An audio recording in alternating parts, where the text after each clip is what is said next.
All right, here we go. So we are live now. And you're recording. I'm not sure whether you want to or not, but yeah, let's pause that. Nice. There we go. All right, Clay, Jim, thanks for coming in. Everybody, as they come into the webinar, welcome. Today is what is today? September 3rd, 2020, and we are going to talk about the marketplace. I agree with Clay on that one, by the way, in the shaking of the head. How did that happen, right? Yeah. I don't even know what to say to that, except I want to rush it. Happy Thanksgiving, everybody. So we do have a meaty topic today of the marketplace, the evolution, all the madness that's going on, what to be doing, what to be focusing on. I think, you know, the biggest thing, well, Jim, I'm going to give you an opportunity to introduce yourself, of course, here in a second, but the mindset around it, I think, is more important than, just as important as what's going on in the marketplace, and definitely more important than any kind of tech solution, because there's multiple ways we can do it. We talked about that earlier. So before we dig into it, Jim, why don't you give everyone a little bit of an introduction to your background? Sure. I call myself a mutt, actually, because I've sort of grown up in this industry in different realms. And prior to being in fitness, I was a hedge fund trader. And so I kind of see this industry a little bit differently, and sometimes it's good and sometimes it's bad. But more recently, I've owned multiple gyms. They were CrossFit gyms, built those up to 500 members, and then sold those. And then I was the CEO of OPEX and Big Dogs, and on the board of Brandex. Still on the board of Brandex, but I just stepped down from the CEO slot to do some new things. Yeah, COVID has made me think just like everybody else, and I've got some ideas on things that I want to do going forward. So I get to be a neutral party on this call, which I'm really excited about, because I don't really have a dog in the fight, but I really understand where gym owners are in this moment, where coaches are. And I have maybe a little bit of a different take on it, because I've seen group gyms, remote coaches, large franchises, large global gyms trying to navigate this thing. And so I'm just going to be very transparent with people, and I hope that it's taken the right way. Yeah. I think everyone is getting pretty used to blatant honesty and openness and transparency and what's going on, because what else? I mean, there's no sugarcoating with anything that's going on, right? We're all dealing with some new challenge in one way or another. And the mindset is critical. And I think we should start with that. If you don't want to, if you had to engage gym owners as a whole, what messaging do you want them to know, as far as what's the proper mindset right now that they can have, despite all the challenges that are unique to their particular business and their personal lives? What are you trying to get them to adopt? Clay, do you want to go first, or do you? Yeah, I'd love to hear your opinion first. I have lots of opinions, and I'll ramble. So go ahead. Yeah, I've worked extensively one-to-one and one-to-some and one-to-many with gym owners in the past. And what I've come to realize is that the gym owners who develop the best habits, one of my great friends, Steve Volke, would say this as well, the gym owners that develop the best consistent habits are the ones who just seemingly succeed more and feel better about it. And one of the things that I've noticed around COVID is that it snapped people out of their existing condition, whether it was good or bad. It just snapped them out of it, and it made them try to find a new place. And the folks who took action when COVID hit and continue to try to work leads and build leads and service their clients, they're doing okay for the most part. Now, not all of them, of course, depending. But the people who got deer in the headlights, meaning they kind of shut down, or they took a month or two off, or they just kind of didn't have a game plan as to how they were going to sort through this, they're really struggling. And so if I think about mindset, it's what is going to be required of you to habitually take positive action.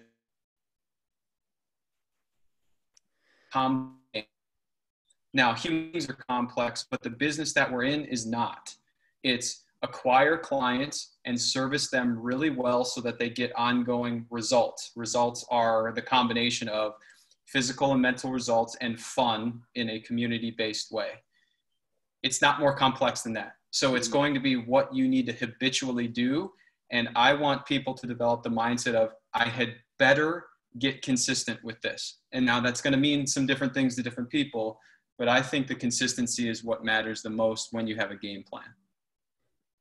Awesome. Clay, what are your thoughts on that? I love it, Jim. So, Spot on. yeah, to piggyback on what Jim said, I think the thing that is important, the consistent part of that is the why, is the service the clients and effectively. The how is what's changing. And I think that's the real important part to recognize, that our behaviors as human behaviors is the same. We thrive on community and being around people and accountability and all these things, because in and of ourselves, we're not going to work as hard. We're just not. And so if we've got that accountability, we all at some level like thrive on that. You know what I mean? So what I believe too is gym owners that are trying to do it the same way that they've done it before, like you said, are the ones that are struggling. The ones that are open and that are learning and that are researching and trying and failing, those are the ones that are come out on the end with a plan, because they're not going to be just following what someone else is doing. They're going to be looking at their community and finding out, okay, my main mentality is to service my clients the best way I can. That's the business that I'm in, and help them improve their fitness. How I do that is probably going to be a combination of things, which is scary as hell. It's just freaking scary, because it requires you to learn. It requires you to create videos for Instagram. It requires you to post if you're not, and to be out there. And so, yeah, so I think the why is, the message is the same thing. That hasn't changed, but how we do that, I think, is what we're trying to figure out. And I don't think anybody knows. No, I think it's interesting. It's interesting to, I've seen this happen a lot. I love the concept of behavioral economics and behavioral finances and biases, et cetera. And when emotions are high, our behavior says we will make worse decisions or more irrational decisions. And COVID and a US election and this and that is making people at a very heightened state. And that heightened state doesn't technically help us make more rational decisions. And so I think it's important to have some outlets, similar to what Clay is saying, right? Is have an outlet to calm yourself down, to help yourself make more rational decisions. Because it's much easier when your mind is calm to think through, well, how do I do this thing differently? When you're fired up and stressed, you know, it's very reactive. Yeah. I think one of to piggyback on that and some of the conversations you and I had prior to this call, Jim, is that I think one of the hardest things for business owners is balancing patience and urgency, right? Like at some points you have to have strong urgency, and sometimes you just have to be patient and let things marinate and kind of smooth themselves out so you can readjust them over time. And right now is a really interesting point to kind of take that perspective, because as we discussed, and we are not making any predictions at all, but it appears that this is going to be around for a while, right? I mean, I've seen estimates of, anywhere from additional 6 to 18 months, right? And that's a wide span, but it's not going anywhere overnight. So you have to kind of be urgent in the way that you change things, but also be patient in the fact that this is probably going to be the new thing for a while. And you're probably going to change is going to be the new normal, right? Because we're going to be constantly working with it. And yeah, when the nice thing about these heightened emotions that you're talking about, Jim, is that they do force change, and that isn't always bad. It can be very good. So we're hoping it's going to be good. And that's a big thing. So, I just wanted to add real quick, I think on top of that, because I think the main thing, because I think these webinars are great, but it's all about action, right? It's all about providing gym owners with action when they leave. I'm like, okay, I've got that nugget. So what do I do with that? And I think it's very important for gym owners to right now get as much information as they can so they can dissect what works best for them. Mm-hmm. Like I read this morning that Black Friday is coming up. Well, and cyber whatever, that it's going to become more of a cyber month instead of a cyber week or whatever it may be. So the perception of people is that the e-commerce, I heard online shopping is going to go up 80%. And just think about that. Most people are like, why would I not shop online? So how does that translate to what your members and potential clients are doing? They're online. So you have to start looking at the behavior of people and start, even though we don't have the answer, like the light at the end of the tunnel, you have to like, look today, what are people doing? Okay, they're online more. Okay, what does that mean for my gym? How can I translate what you said last week, was you're calling it the hybrid model? How can I interact with my people knowing that they're online instead of forcing them to come into the gym when they're scared? Or what's that mixture look like? Yeah. And that's the meat of it, right? Of what we're going to get to today is, ultimately we want to get people in the right mindset, and also understanding that you got to be aggressive right now in attaining and retaining new clients, retaining your current clients, communicating with them. And that's where we have a lot of ideas of, well, what could that look like? And, depending on every different business owner, a fitness professional has a varying level of technical capacity, right? Mine isn't that great, right? I'm not a very technical person. So you got to find out what works for you. I know Jim and I discussed earlier is, what should be the action that people are taking right now with their communications, and what's key about that? To not be a prick about it, I hope that people haven't done nothing until today. I hope that they've been putting things into play, because we're 6 months in. But whether you have or haven't, I think it's really important to recognize that your value add to your clients in a brick and mortar gym setting goes back to those results. It needs to be physical, mental, emotional. Spiritual is probably partly in there because the gym has become the third place for so many people. But it's also community-based, right? So if those are the outcomes that you're trying to produce, if that's the value that you're trying to add, my thought would be that you take the least possible complex action to deliver that to your people in the way that they can consume it. So I know that most gyms are open now, thankfully, not all, but most gyms are becoming more open, but maybe they can have fewer clients on the floor. Maybe if you're not open, you can have no clients on the floor. So you have to engage your clients when they can't come into the gym. What's worked really well for gym owners is when they are engaging their clients when they can't necessarily see them. Now Zoom is a beautiful platform, but if you can't get in front of people, you still need to engage them, because that's what they're paying you for. So 6 months into this thing, not that many people are just going to continue to pay you $150, $250 a month to be on hold, right? So you have to engage your people. I don't even care if, let's say that you're doing personal training. I don't care if you do something like a challenge online, if it can engage your people and get them to move outside of the gym, but you have to foster that communication. So the gym owners that can communicate with their clients most consistently, I think, have a huge leg up on the gym owners that can't. And notice that I'm not saying you got to do video classes and you got to do all these other things. That's worked for some. It's not worked for a lot of people. But communication and engagement and care has worked with almost every client that I have seen. Yeah. And I think critical understanding your gym's population too, and knowing your community, because like we discussed earlier, that meeting people where they're at, we can talk about technological solutions all day long. We can go from Peloton to True Coach to Namely, which is one of our clients, like all these different platforms that make communication easy. But the thing is that you have to meet with your clients where they're at. And right now, a lot of people are on their phones, they're on social media, they're on Zoom, if they're working remotely. So if you can do these communications to the most effective way, which means not having to shift a ton of behavior of your current clients. Like one of the reasons that the Ring door camera was so successful in another, area was because it didn't change the consumer behavior at all, right? Is people still push the door button to ring the bell.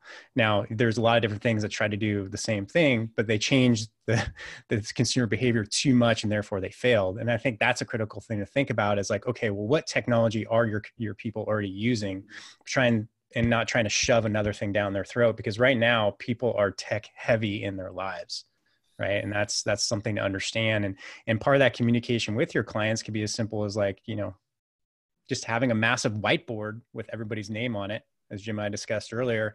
And when was the last time they've been contacted? That's tech, right? That's tech. It's still tech. But I'm curious to hear your guys' thoughts on, what are you seeing out there as well? I always want to break it down so stupid simple that it's not, like you said, it's not about the technology, because it's very hard to get people to use a new piece of software. It just is. I mean, there's a lot of great software out there, but getting someone to do that. But for me, I like to break it down and be like, what would if I were doing this, what would I want? Like, what would be the level of communication or engagement, whether it's a text once a week, it's an email, whether it's a weekly workouts, if I'm not going to come in the gym, what would I want to get as the foundation for somebody? And then if I'm not sure, if I'm too, like, if we got too many blinders on or whatever, then I would simply just ask my clients. I would sit down with 2 or 3 members and just ask them, like, hey, we want to engage with our members. What would make sense to you? And then they're going to give you some things. Hey, I'd love to get a text on a Monday morning saying, hey, what's your week look like? How can I help you? How can I engage with you? Would you want to hear from a coach? Simple things that has nothing to do with software. It's simply just saying, how would you like to be communicated with to keep you accountable for this week, to make sure that at the end of the week, when you look back, like, did I work out or did I improve my fitness, that you can say yes and you feel good about that. I think if we can answer that question, then we can look at the software that we're going to be using or technology. I agree with that wholeheartedly. It's almost like, well, what's your blueprint? Meaning, how are you delivering your service? You know, it's like the technology should help you deliver that service. You shouldn't use technology to figure out what your service is. You should figure out what you want your service to be and use technology to help you deliver it. Mm-hmm. You know, so if you know, coming from OPEX, right, there was one-to-one coaching. On a global average, we only lost 7% of clients when COVID hit. And it's because that experience was a coach to a client relationship that was on the gym floor, but it could be put into a remote coaching setting because True Coach allowed for that program to be dictated in whatever setting or executed in whatever setting that you needed to. I think the difficult part with a lot of group gyms is that they had, which was great financially, they had scalability in the number of coaches working with clients, that if you have 150 clients, you look at it, you're like, how in the world do I contact 150 clients? And that's perhaps where technology can help you, right? You could get a platform that could help you with those text messages so that you're not sitting here, you know, twiddling your thumbs on text messages all day. Yeah. But if you're trying to engage, what is the technology that allows you to do that efficiently and consistently? That's a huge upgrade. You know, I think that your clients, number one, they don't recognize how great the programming is. Okay. So don't think that your programming has to be Olympic level perfection during COVID. It doesn't. They need to move, they need to de-stress, and they need to connect with one another. If you can foster those things as simple as possible, like Clay is saying, that's a great service that people will absolutely still be willing to pay for. Mm-hmm. And a keynote too is to give people a lot of optimism in this is if you are doing this effectively and you get that blueprint, and I love the simpler the better, because the more simple it is, the more apt you are to do it over the long run and less things will fall between the cracks. You have a great opportunity to build your business, right? Because there's going to be a lot of people who are not going to do that. And that's just the state of things. There's a lot of people out there who maybe were teetering on whether or not they want to continue in the gym business, right? And then this COVID thing comes around and they decided, you know what, this is the time for me to exit. And I've seen people with very, very successful gyms do exactly that. So that leaves some void in the market. Like these consumers, as we said a million times, they haven't gone up in smoke, right? They're still there. They're still waiting home. They're looking for connection, looking for all these things that Jim said. So this is, if you are really good at this and you are proactive, you can grow. I'm seeing it happen. I'm seeing it happen with a couple different people who are within our client sphere. And it's because they're doing those things. They're still focusing on community, and because it's needed so much more now than ever. You know, the buzzwords you guys keep hearing us say are like relationships, communications, and engagement. And that all focuses on community. Yeah. Yeah. Jim popped off. Yeah. Jim dropped the mic. He's like, I'm out. That's really good. As far as one thing that I wanted to ask, I really wanted to ask you two guys, and maybe even the people that are on there, is how are gym owners, and what do you say, Eric, to your clients when it comes to this fear thing of like you got this paranoia, you know, whether it's justified or not, if you see someone in a mask and you're like, oh, I can't get anywhere near you. Like how would you say to address that, you know, that fear that is this in our community where it's like, I can't get close to you, but our gyms thrive on that. You know what I mean? Yeah. Like, how does that work? Yeah, it's a difficult thing to answer because ultimately everyone has such a unique view on, should I wear a mask? Do I have to wear a mask? Is this infringing on my freedom? Is it, Yeah. societal duty to do this? Yeah. Everybody has this unique and individual set of values that portrays how they act, right? In these particular instances. I mean, one thing we know for sure is that as gyms reopen, you're just not going to get as many people on the floor. Yes. Right.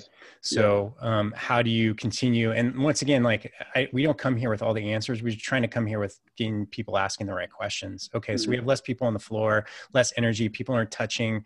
So how do you keep that more fun, right? How do you bring, a sense of amusement and an excitement to it? That's the critical question. And to answer your question directly, Clay, I just don't know yet. Right. Like, how does someone walking in without a mask affect the rest of your community? I don't know yet.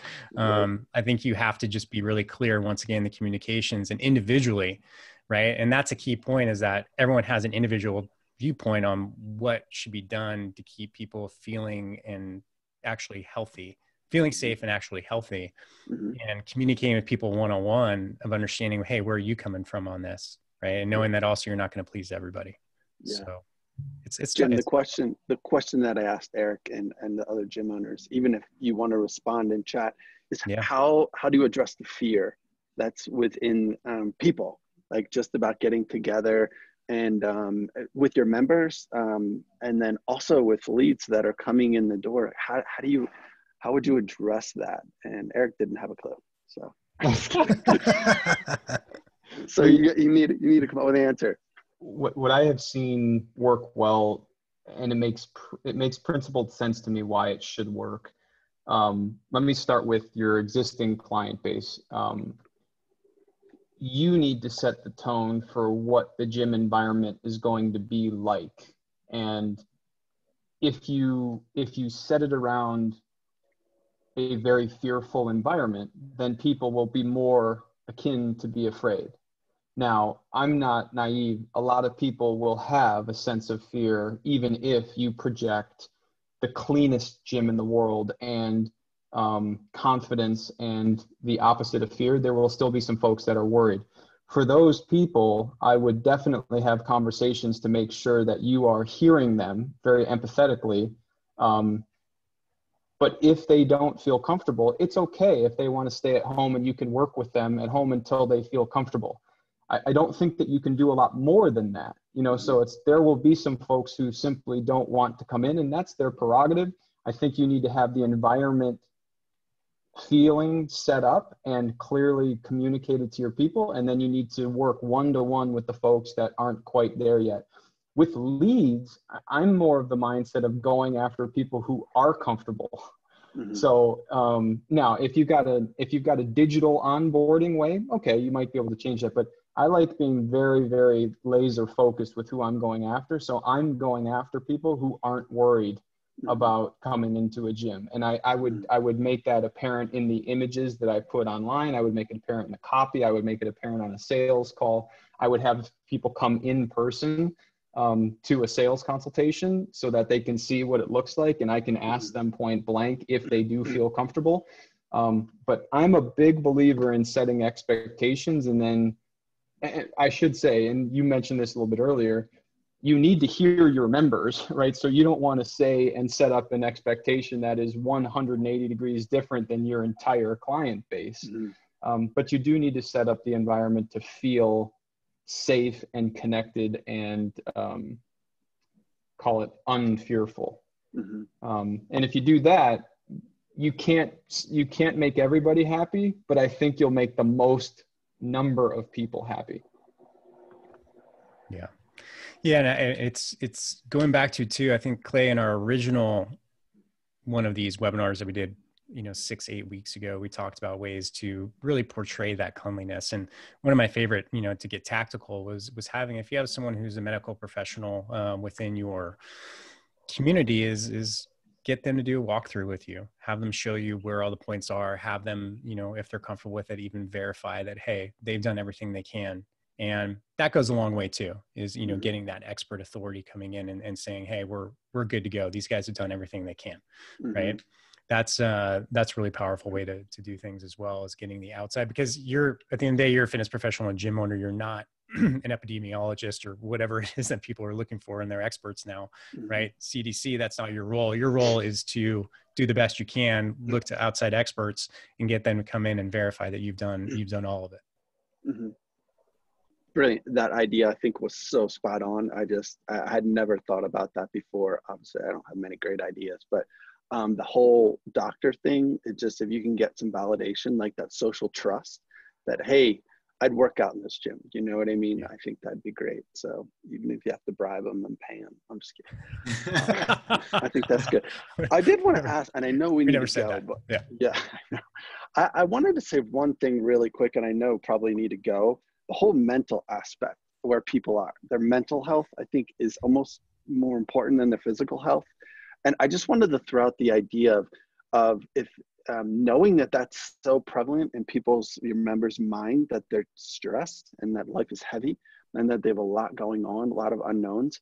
Like, what would it be like to find someone locally or within your gym that can help address that mental aspect of it, and then that, how that correlates to the fitness? I'm just curious what you guys think about that. I like starting without quote unquote professional help, because a lot of people, I have seen a lot of people interpret stress as bigger mental problems that they are needing to deal with. So I always like making the environment as de-stressed as possible to sort of weed out the folks that are just overly stressed. And in a time like this, people are really stressed.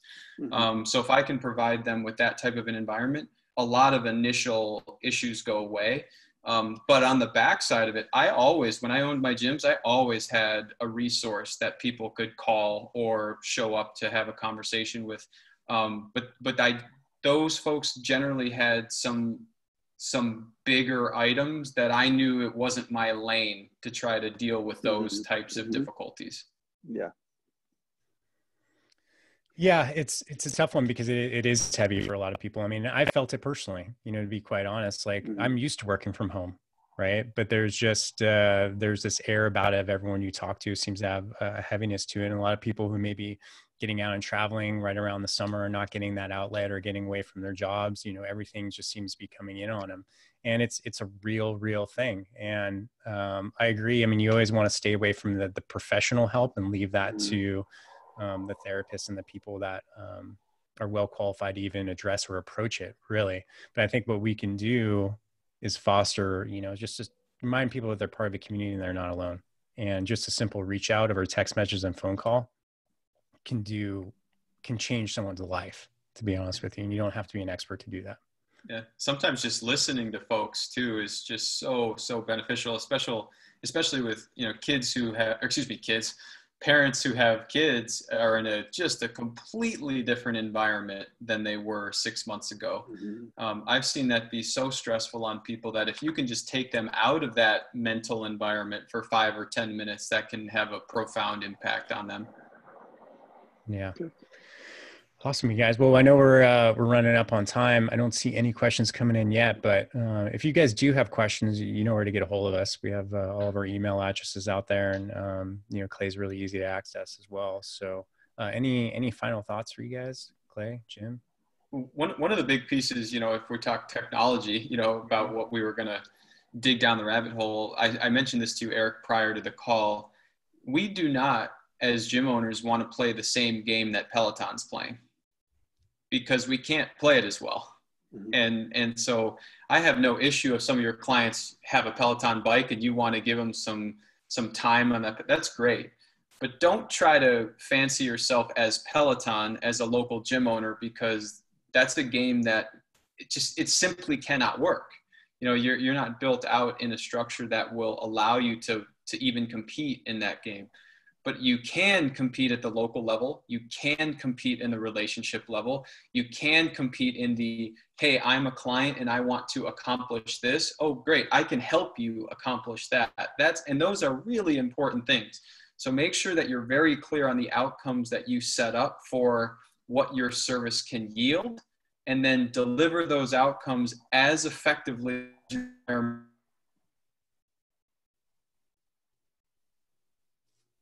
Oh, so good. The gold was right there when we just lost. Yeah. Foster has a question. How can one ensure quality service delivery using a digital platform? It's a really good question. There's a lot of different platforms out there. Foster, I think it really depends on what the specifics are of the service that you're delivering. If it's a one-on-one coaching, then, there's plenty. There's True Coach, there's Trainerize. You can use those platforms extremely well, right? If you're trying to do a group community feel, it's going to be different. It's going to be, something related to Zoom and community challenges, like Jim said, are great ways to do that. And there's a lot of different softwares to do it. There's also softwares that are specifically for this. Like I mentioned, Namely, Naamly, which has a lot of that automation built in. I'm sure Clay has some automation tools that he recommends too. But I think the answer to that question is the service that you're specifically delivering. And if you want consistency in a service, you can develop your own checklist to make sure that those things happen. So don't get too complex with it. If somebody needs a program, check a box when they got their program. And I know I might sound overly simple, but it's like, that those things are happening if you do that. And until you can have a system that you trust, I would check the boxes. Yeah. And so we had one of our clients, when COVID hit, really sat down and talked to his members and did a great job. And he's doing really well. And he completely offered a brand new program. So Foster, if you were to, when you say ensure quality service, if you were to use a digital platform, what if, and this is what this other gym owner's done, basically almost not necessarily a loss leader, but a very minimal, he looked around, what are the online delivery services charging for just an online workout? It was anywhere from 19 to 59 bucks a month. So he charged $39 if you just want online workouts. And then from there, he looked at what is my monthly that I'm charging, for my average membership, 200 or 250, whatever it was. And then he bridged the gap. Now, what do I need to do if someone's not willing to come in? What would that service look like for someone who's still willing to pay the $200? But it's all digital. And so we wrote down literally, like Jim said, that checklist of things that, okay, I need to engage with them at least weekly. I need to do this, this, and this in order for them to charge that. And so it was really looking at your services and using a digital platform, but to figure out what are those checklists of things that you need to do to engage with that person to get that cost that you want to charge them. I don't know whether that helps, but hopefully it did. Yeah. Jay asks, Jay Croft asks, anything specific regarding older clients? And, Jay, I know you're actually an expert on communications in this specific field of, the older 50 plus. I guess, we have to kind of define that, what it is. I guess for the sake of this conversation, we can say maybe over 60 would be the older client. Yeah, definitely not 50. Yeah. Okay. Yeah. I have to be careful what I say. But yeah, I have thoughts on that, but I get to work with Jay as well. But what about you guys, Jim? What any specifics regarding older clients at this point? Yeah, a couple key principles that I've seen. Typically, not always, but typically they're less inclined to utilize technology. So whatever technology you put in place, it needs to be extremely simple for them to implement and use. One of the things that I saw that I thought was brilliant is that a certain gym actually, and they factored this into pricing, they actually bought tablets and stands for their clients who were all older, and they set up the technology so that it was a point and click to get into a class or a personal training session. I thought that was absolutely brilliant because it takes all of the fear away from utilizing that technology when all you have to do is, click your finger on something. The second big principle is that typically they are going to need support moving properly because you can't have them doing something that they do incorrectly because the likelihood of injury is significantly higher. So if you can do that on a video, in a video setting, I would encourage it. If you can do it with technology that actually tracks how people are moving, which there's more and more examples of that out there, I would, but I'd go back to the first principle, which is set it up for them so that they don't have to worry about that, that barrier to entry. Yeah. Clay, what do you think? I would just add, depending what you mean by older, if you're saying like older, way older than me, then I would be like, just look at what other industries are doing. I think of my local grocery store. They've got a time in the morning early where they have just for people that are older, so they feel more comfortable, if they feel more vulnerable, whatever it may be.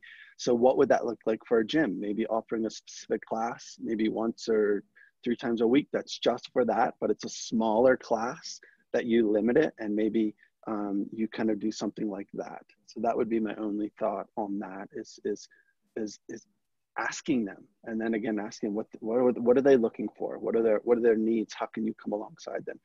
By asking them, it may actually be personal training that they want.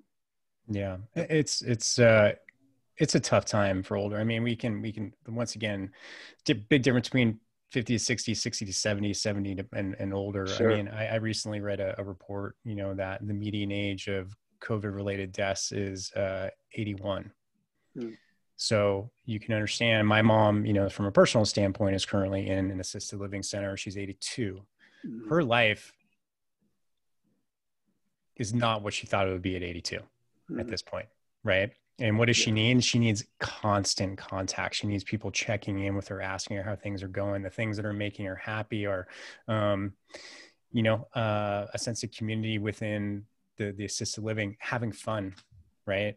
Just joking around. I think improving mood is so critical to that. And it doesn't take much. I mean, my mom's even set up on Zoom, and that's a miracle. Okay. That's a miracle.